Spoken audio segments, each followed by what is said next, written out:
Welcome back to Iran After Dark. It's yours truly, Mondo. I appreciate you taking the time out to check out this video.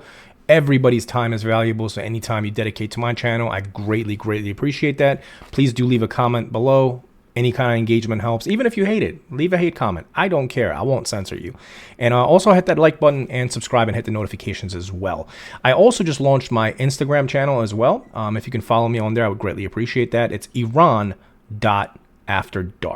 With that said, a quick little intro for this video. So there's going to be 3 different guests on this video. The first one is an American, which we obviously get into the war. Second one is a Somalian Muslim, which obviously we discussed the war again. And the third one is a short clip from an Australian, and I think you're going to enjoy it. So with no further ado, enjoy the video. Let me ask you a random question as an American. How do you feel about this whole war that's happening? I feel like the first few days was fine or warranted, right? I feel like take out missiles, right? That's fine. Like clear out missiles, especially with a country that's been hostile for decades, whether it's actually doing something to people or just through words. But I think pushing it further and further, like it's being drawn out at this point. We need to sit down and have man-to-man conversations. Now, granted, Israel's really pushing. I feel like Iran's kind of pushing for war. They didn't really listen to the ceasefire. There's so much that could be resolved here. Like I don't think we should go to a war for this. Yeah. I mean, the reason we went to this war was to prevent war, not to start war. Yeah, but at the end of the day, from somebody that was born in Iran, I can tell you this regime, there is no deals with this regime, man. See, that's why I'm hoping what I'd want is for them to only really sit here, not try to fire off any more missiles, but try to work from the inside out, get people in there, not take over their government, but help the people to overthrow their government. And that's the whole goal. I think that's been the whole goal the whole time. I think, unfortunately, that regime is very much brainwashed. Like me, I'm against religion, right? Like I grew up around that shit. So like the last thing I want to associate with is any kind of organized religion. But you got to look at it from their perspective. And when I say there, I mean the government, not the people of Iran, because 90% of the people of Iran are pretty much atheists at this point. They're not Muslims. Yeah. But that 10% that is the government, like they look at this as a holy war, so they don't mind dying over this, and that's the scary part. Is like, how do you defeat, if you're willing to die over it, but the people there aren't, exactly, when's the stopping point? They're not going to stop. Exactly. And the whole thing is, I don't want like U.S. troops to put boots on the ground there, but I want America to arm the Iranian people so they can just start their own revolution and overthrow this regime, which is what they tried to do. But I think with technology nowadays, I don't know why we're sending people, and we have so much technology we can send into not even like mass destruction. Like we have drones nowadays that are just super small. Israel uses and they can literally go into rooms and just take people out. Yeah, we could send 100 into a room and take out their entire, parliament, and clear out their government and let the people decide from then on out. Yeah. Like there's so much better ways than, let's just send missiles here and here and here and here. There's just so many people. Now, am I against sending the missiles? No, I'm not against sending every missile. I think some of them should be sent, and I think a chunk of them Iran is pushing. Not pushing, but like. Yeah. I think the only problem is like there's just too many of them, of the IRGC members, so no matter how many of the leadership you kill, there's just going to be more and more jumping ships. So like for me, there's got to be a civil war inside of Iran for the people to just kind of destroy the IRGC. But for that to happen, they need weapons, because I'm not sure if you know what happened in January and February, but like I know they slaughtered us.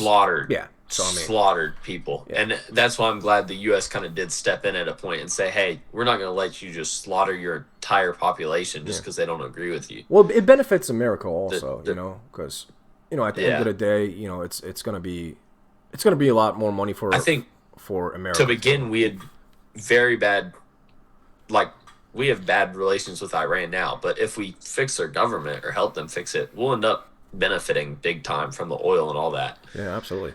And honestly, it's surprising the amount of. I mean, I don't know if I like the fact that Israel really is pushing. Like Israel's pushing hard for this war. They want to just take Iran out, Right. take them off the maps, which I don't really like that part. I don't think we should be taking countries off the maps. Well, I don't think Israel's trying to like eliminate the country of Iran. They just want to get rid of the government. You know. Yeah, Because that government, you got to keep in mind, that's the government that's funded everything that's happened to Israel ever, really. Yeah.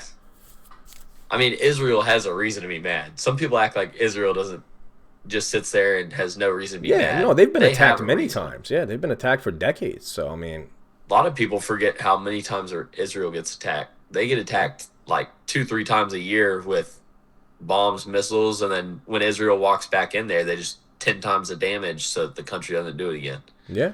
No, I mean, again, back in the 70s before the revolution happened, like Iran was a great ally to America. You know what I mean? Like Yeah. they had a great relationship. If they go back to that, that'll stabilize the whole Middle East. And And then the last like 20 years, it's just been constant tension with Iran, just yeah, constant. Yeah, we're gonna blow you to pieces, all that shit. yeah. And honestly, it would be more of a safe space for foreigners to visit if they want to visit the Middle East than like Saudi Arabia or like the Yeah, UAE, because Iran is going to be, if you go to the Saudi Arabia, if you go to the Arabian Peninsula, that whole region is still very much religious. Like they're trying to westernize themselves yeah. and welcome like Americans to visit, but they're still very much religious. You still have to walk on A eggshells. lot of those countries, you can't walk. You can't really do much. You can't That's what say I'm saying. much. Yeah, you can't do anything. You if you're a gay couple, you're getting killed. Yeah, yeah, yeah.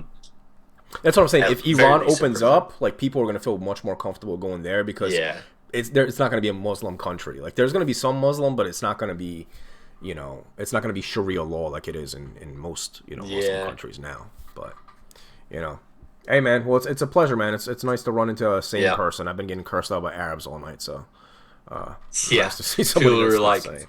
Yeah. no, no war, no. Well, they Just see all the that flag, they shit. see the Iran flag, and they immediately flip out. Oh, So. I mean, I don't care. You could fly any flag in there. It's Yeah, I got not an bad. American one too, I man. mean, I fly both of them. so some people, I say you can fly any flag. Don't fly like a Nazi flag. That's Yeah, they have them on here too. I ran into one tonight. They have those too. I I just don't pay much attention to it. Yeah. So, All right, brother. all right, see. You have a good night. Yes, assalamu alaikum, man. Hello. What's going on, man? How are you?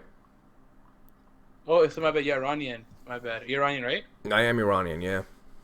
Yeah. Are you like atheist Iranian, Zoroastrian Iranian, Muslim Iranian? What Iranian are you? I mean, I was born Muslim. I'm not an active Muslim. I believe in God, but I don't practice any religion just because, like, growing up in Iran, man, they've kind of ruined religion for me. When you slaughter Yeah. thousands of people in the name of Islam, it kind of ruins. It kind of ruins it for me. I mean, the thing is, I feel like the Khomeini, he killing Sunnis and non-Shias. So if you're not a Shia, you're automatically targeted. Anybody they want to kill that disagrees with them, they'll just say that you're like an Israeli spy, and they don't have to prove anything. So they'll just slaughter thousands of people, saying, "Oh, they're all Israeli Yeah. spies." But the thing is, I've spoken to a lot of Iranians in my city in Canada where like they just like both the Shah and it's like the Khomeini. They said they like Shah because Shah was like an American puppet. He was a dictator, like, and then when Khomeini became power, it's actually worse. It's like Yeah. bad to worse, and they want like a third option, like, you know what I mean? Which Yeah, I get well- that from because Shah. It should be a democratic country. Which the Shah, he has a son. He lives in the. I think he is in Virginia. I'm pretty sure he's in Virginia. But the whole goal is most Iranians want him to go back to be like a transitional leader, not to be a monarchy again. Just to transition it into like a temporary. democratic party, just so we can kind of vote on like a future leader. So they want Like a temporary until they find the actual president. exactly for like a year or so, just to Okay. stabilize the country, and then somebody else comes in and they vote for it, and move from there. But I mean, yeah, most Iranians hated the Shah at the time, and then they wanted this communist regime to come in, thinking that everything was going to be free, because usually like commies, they'll promise free bus rides, free food, free everything, electricity, and none of it happened. Overnight Sharia law was taken in place, and then everybody realized, oh shit, like we messed up. We had much more freedom with the Shah. Even if we didn't have money, we weren't getting slaughtered for not for wearing nail polish. You know what I mean? Like, you know, so. Yeah, Saudi Arabia have Sharia a lot, but the king treats people much, much better that they actually like their king. Whereas with Khomeini is like he's a Shia, and not to be Shia phobic, and then he did the opposite. He pissed off his people. And the thing about Iran, like no disrespect, it's like I feel like a lot of leaders are all dictator. Whether it's a Shah, whether it's Khomeini, it's Yeah. like they're all very like brutal force. And I feel like Iran need that leader that's chill.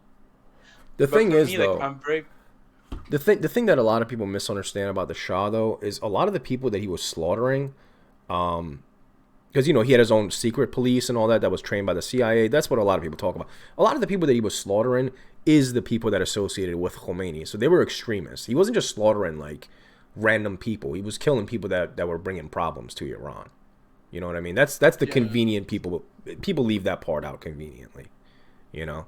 Where, it, you know... Yeah, and have you seen the conflict between like in the outside of Iran? A lot of Pahlavis were going to the mosque and like burning mosques and attacking the religious Shias and who are from Iran, and then these Iranian religions were fighting the Pahlavis. It's like a back and forth conflict, where I was like, damn. Yeah, I mean, But for me, I'm not religious, man, but I also don't agree with like burning mosques and masjids. Like I don't. yeah, You know, because there is peaceful Muslims in Iran that just want to practice their religion, and that should be fine. Like I don't expect Iran to go completely Islam free. It's been a Muslim country for over 1,000 years, so I don't expect it to overnight change. I just want it to tame down where it's not an extremist country where, you know, Sharia law is everything. You know what I mean? When I was in Iran, there's American flags in every school that you have to step on. You know, people walk around it like that type. I don't want that type of culture in my country. that's not Islam. That's just Iran Exactly, it's having just their garbage. It's just dictatorship. Yeah. yeah. Where are you But from? I didn't ask you. What's your background? so I'm from Somalia, but I support Kurdistan independence. Do you support Kurdistan independence, like as their own country, as the Kurds? I don't have a problem with the Kurds if they want their own country. I just don't know how it would be split up because, you know, again, they're in Syria, they're in Iran, they're in Iraq, and they're in Turkey. Yeah, they just want to have their own country. But like the only where issue though? Where would Shah it go? promised when he become in power, he'll go after the Kurds. And I'm like, damn. So now the Kurds are like, they hate both the Shah and Khamenei. It's like, I get where I'm coming from. And I agree with the Kurds because I'm pro Kurdistan. Well, the Kurds in Iran are not separatist Kurds. They're very different than the Kurds in Iraq, Syria, and Turkey. So the Kurds They are separatist Kurds. the Kurds in Iran. Yes, they're We have separatists. some, but there's a lot of them that identify first as Iranian, then Kurdish. Look it up. Yeah, so they get killed by anybody. I met a Kurdish girl in Canada, like, and she's afraid she'd be unalive. She's afraid she'd be unalive by Khomeini. So I'm gonna head to different people, but you know, Yeah, man. Kurdistan and take care. Yeah, man. You have a good night.